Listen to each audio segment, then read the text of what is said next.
I found the pressed flower by accident. I wasn't snooping, I swear. I was just looking for a pen in Miles's desk drawer because mine had run out of ink while I was studying, and there it was, preserved between two pieces of wax paper, tucked inside an old paperback copy of The Great Gatsby. A small wildflower, yellow petals faded to cream, stem still holding its delicate curve. And I knew exactly what flower it was. I knew exactly where it came from. Because I'd picked it on the day we met. Let me back up. I'm Reed, and this story starts 3 months ago at the beginning of fall semester. I'd just transferred to a new college, which meant new dorm, new roommate, new everything. I'm not great with change. I get anxious, overthink things, spend too much time in my own head. So when I walked into that tiny dorm room on move-in day, I was already wound tight with nerves. Miles was already there, unpacking boxes with this easy confidence that I immediately envied. He looked up when I came in, and I swear the first thing I noticed was his smile. It was the kind of smile that made you feel like you'd just walked into sunshine. Warm, genuine, reaching all the way to his eyes. Dark hair falling across his forehead, tall and lean in a faded band t-shirt and jeans. He stuck out his hand. "You must be Reed. I'm Miles. Looks like we're going to be living in very close quarters for the next year." His hand was warm when I shook it. I remember thinking that was a weird thing to notice, how warm someone's hand was. But I noticed. "Yeah, hi. Nice to meet you." I probably sounded stiff. I felt stiff.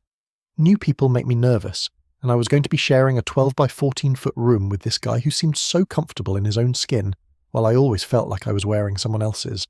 But Miles just kept smiling, started helping me unload my stuff, asking me questions about my major and where I was from, telling me about the campus and the good coffee place off campus, and how the dining hall pizza was only edible on Thursdays for some reason.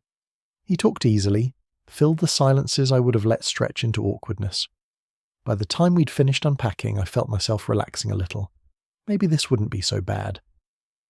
That evening, Miles suggested we take a walk around campus since I didn't know the area yet. It was one of those perfect late August evenings, still warm but with that first hint of autumn in the air, the light going golden.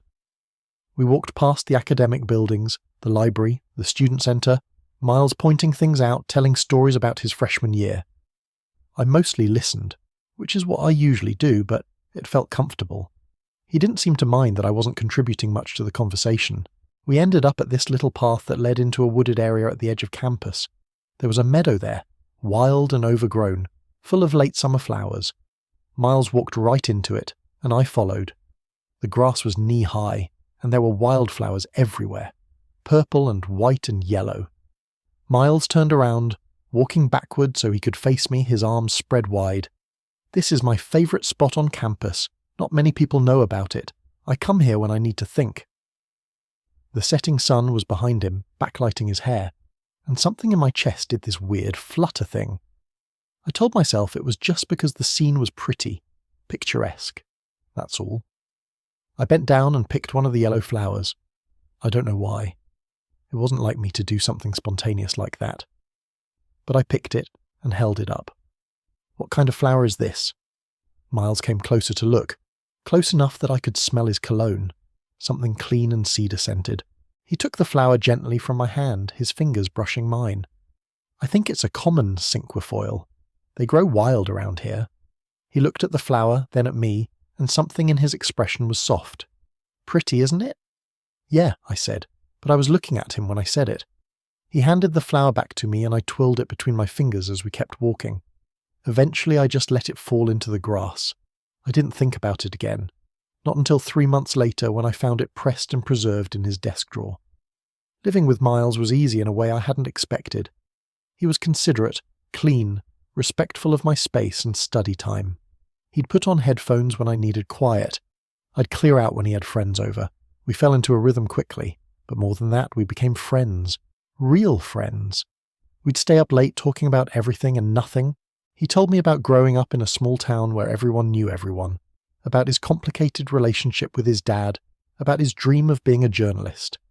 I found myself opening up to him in ways I usually didn't with people, telling him about my anxiety, my tendency to overthink, my love of old movies and used bookstores. Miles had this way of listening that made you feel heard. He'd look right at you, give you his full attention, ask follow-up questions that showed he was really paying attention. It was intoxicating being seen like that. I started noticing things about him. The way he'd run his hand through his hair when he was concentrating on an assignment. The way he'd hum under his breath when he was in a good mood. The way his eyes crinkled at the corners when he laughed. The way he'd touch my shoulder when he was making a point. Casual and easy, like touch was just another form of communication for him. And I started noticing how I felt around him. How my mood would lift when he walked into the room. How I'd find excuses to be in the dorm when I knew he'd be there. How I'd watch him sometimes when he wasn't looking, studying the line of his jaw, the curve of his mouth, the way his hands moved when he talked. This wasn't new territory for me exactly. I'd known I was attracted to guys since high school, but I'd never acted on it, never told anyone, never let myself really explore what that meant. It felt safer to just keep it locked away, not deal with it. I'd had a girlfriend junior year of high school and that had been fine, comfortable even, but there'd been something missing. A spark that never quite caught. With Miles, the spark was there. It was more than there. It was a constant low-level hum of awareness, of want, of something I was trying very hard not to name. I told myself it was just a crush, that it would pass, that it didn't mean anything. Miles was straight, probably. We were friends, roommates. I couldn't mess that up by developing feelings, so I pushed it down, tried to ignore it, threw myself into my classes and my part-time job at the campus library. But then there were moments that made it impossible to ignore. Like the time we were both studying late at night, him at his desk and me on my bed, and he turned around and caught me staring at him. Our eyes held for a beat too long, and something passed between us, something electric and unspoken, before I looked away, my face burning. Or the time we went to a party together and some girl was flirting with him, touching his arm, laughing at everything he said, and I felt this surge of jealousy so intense it shocked me. I left the party early, told him I had a headache, spent the rest of the night lying in bed trying to untangle what I was feeling. Or the time I came back to the dorm and found him fresh out of the shower, towel around his waist, water still beading on his shoulders, and I had to physically turn away, my mouth gone dry, my heart pounding. He was getting to me, under my skin, into my head, into my heart. October came, and with it midterms and stress and long hours in the library. Miles and I studied together most nights, sprawled on our respective beds with textbooks and highlighters, and too much coffee. Sometimes he'd read passages aloud to help memorize them, and I'd just listen to his voice, let it wash over me. Sometimes we'd quiz each other, throw wadded-up paper at each other when someone got an answer wrong, laugh until the people in the next room banged on the wall. One night, after a particularly brutal study session, Miles closed his textbook with a groan and flopped back on his bed. My brain is officially fried. I can't look at another economics graph or I'm going to lose it. I smiled. Want to take a break? We could watch something. Yes, please. Something mindless. We ended up on my bed because it had the better angle to my laptop, sitting side by side with our backs against the wall. I pulled up a comedy special and we settled in. Miles was close enough that our shoulders were touching, our arms pressed together. I was hyper-aware of every point of contact, of the warmth of him, of the way he'd lean into me slightly when he laughed. Halfway through, I glanced over at him. His face was relaxed, lit by the glow of the screen, a small smile playing at his lips. He must have felt me looking because he turned his head, met my eyes. We were so close, close enough that I could count his eyelashes, see the flecks of gold in his brown eyes. "What?" he asked softly. I should have looked away, should have said nothing, but instead I heard myself say, "I'm really glad we're roommates." His smile widened, went soft around the edges. "Yeah? Me too?" Something in his voice, in the way he was looking at me, made my breath catch. For a second I thought, maybe he felt it too, this pull between us, this something more. But then he turned back to the screen, the moment passed, and I was left wondering if I'd imagined it. November brought cold weather and the first snow. Miles loved the snow. He dragged me outside to walk around campus, catching snowflakes on his tongue like a kid, making terrible snowballs and throwing them at me. I'd complain about the cold, but I always went with him. I'd go anywhere with him, I was realizing. I'd follow him anywhere.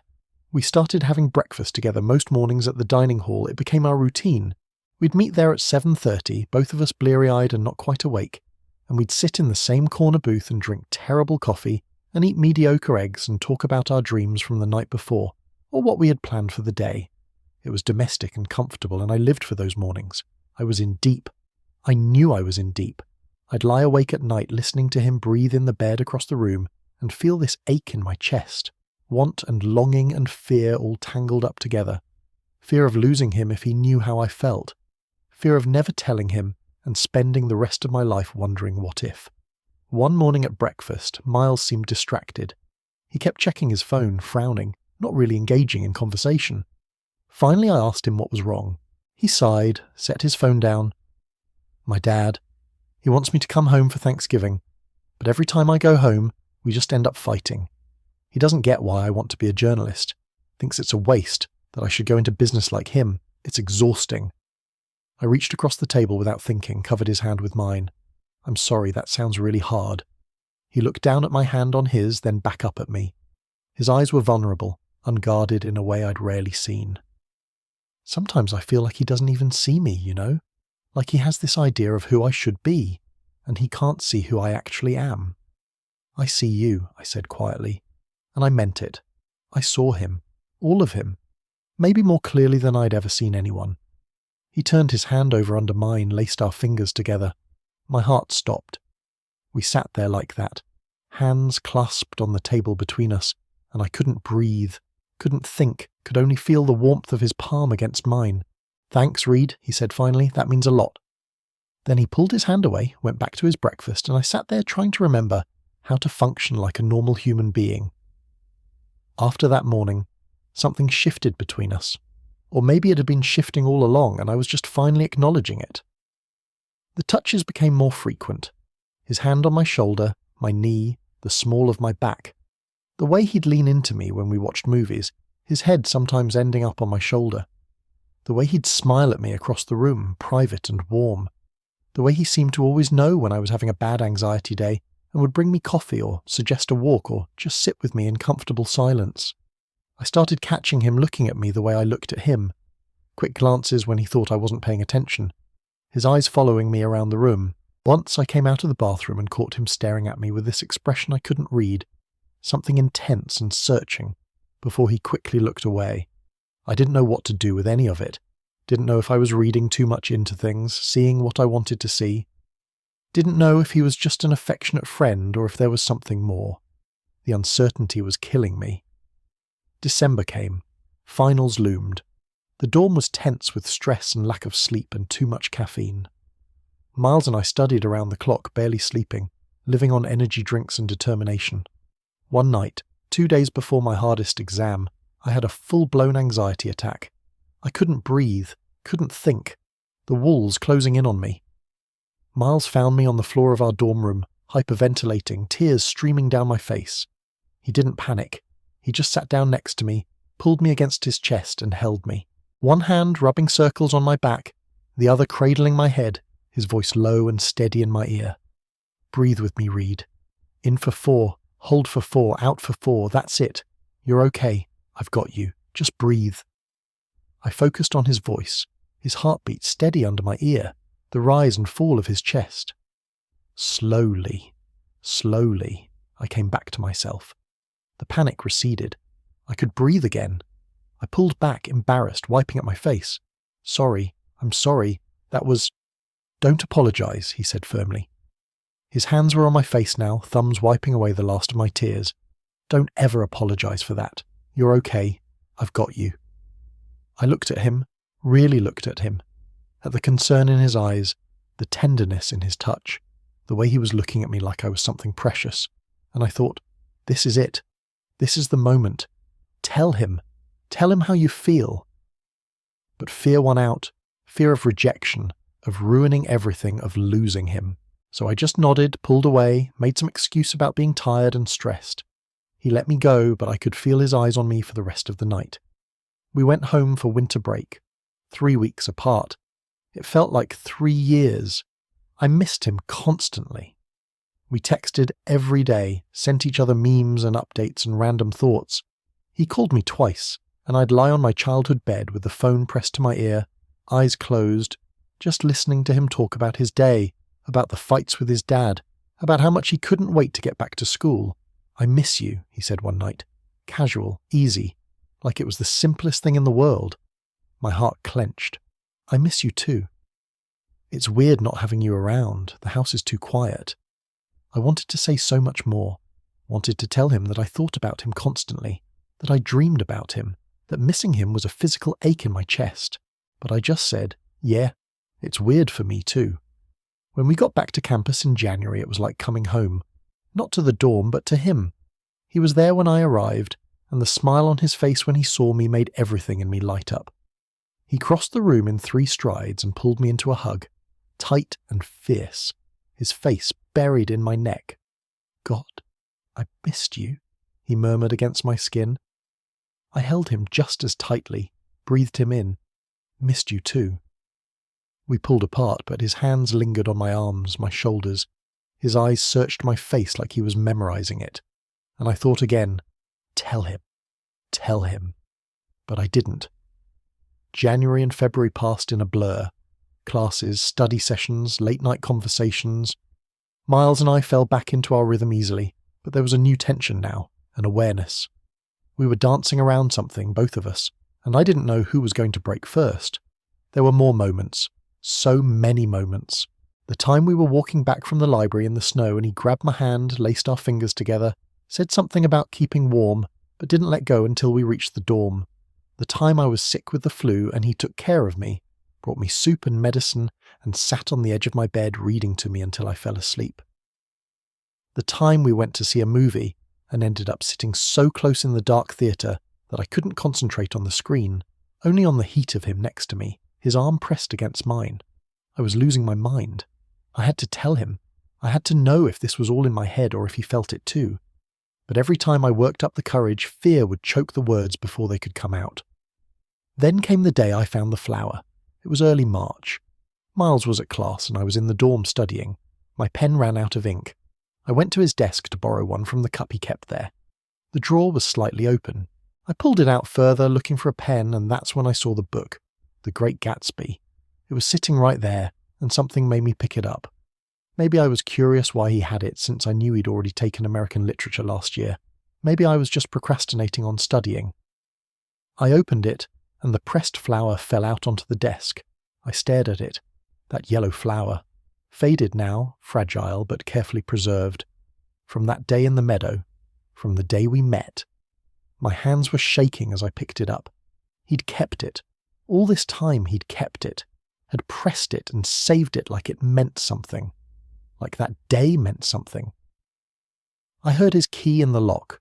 Panicked, I shoved the flower back into the book, put the book back in the drawer, closed it, grabbed a pen, tried to look normal. But my heart was racing, my mind spinning. Miles came in, dropped his backpack, smiled at me. "Hey, how's studying going?" "Fine," I managed. "Good." He looked at me closer. "You okay? You look weird." "I'm fine. Just tired." He didn't look convinced, but he didn't push. He went to his desk, started pulling out his own books. I watched him. This person I'd been living with for months, this person who'd become my best friend, my favourite person, this person who'd kept a flower from the day we met. I couldn't keep doing this. Couldn't keep pretending I didn't feel what I felt. Couldn't keep hiding. "Miles," I said. My voice came out rough. He turned. "Yeah?" I stood up, crossed the small space between us. He was watching me, a question in his eyes. "That flower," I said. "The yellow one from the meadow, you kept it." His eyes widened. A flush crept up his neck. "You went through my stuff?" "No, I mean, not on purpose. I was looking for a pen and I found it. In The Great Gatsby. Why did you keep it?" He just looked at me. I could see him trying to decide something, weighing options, the same thing I'd been doing for months. "Miles, why did you keep it?" He took a breath, let it out. And when he spoke, his voice was quiet. "Because it was from the day we met. Because I wanted to remember that day." "Why?" Another breath. His eyes locked on mine. "You really want to know?" "Yes." "Because I knew," he said. "The second you walked into this room, I knew. And then we went to the meadow and you picked that flower, and the light was hitting you just right, and you looked at me with those eyes and I thought, I'm in trouble. I'm in so much trouble. I couldn't breathe. What are you saying? He stepped closer. We were inches apart now.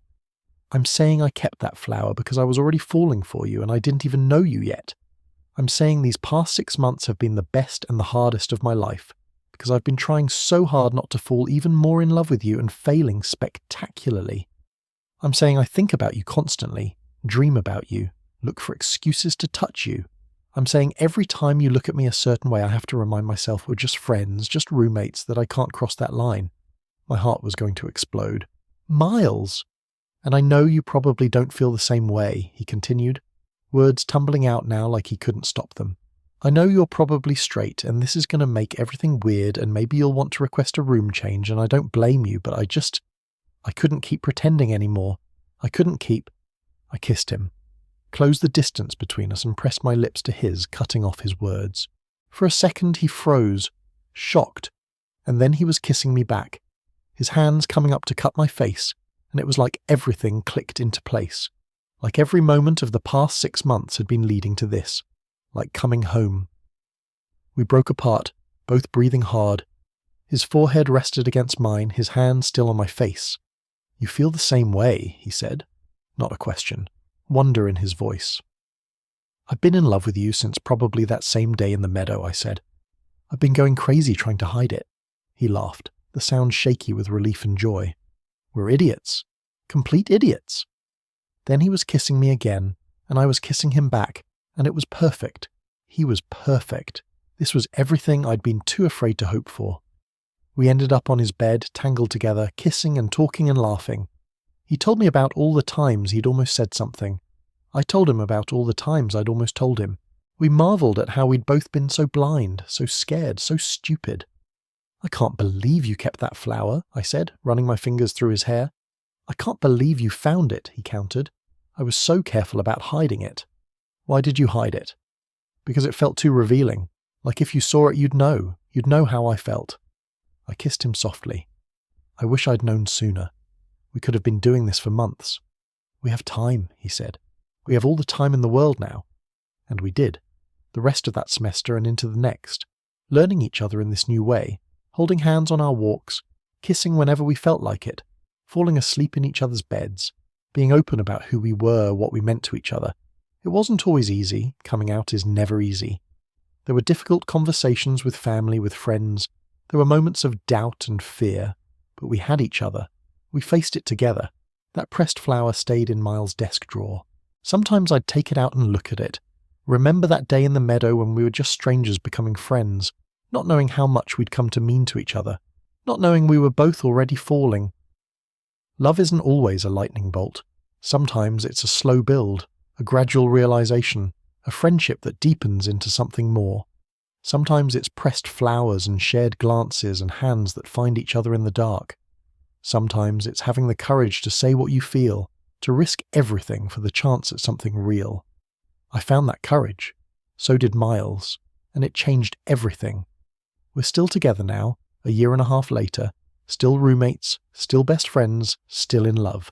Planning a future together, taking it one day at a time, but somehow knowing, that this is it.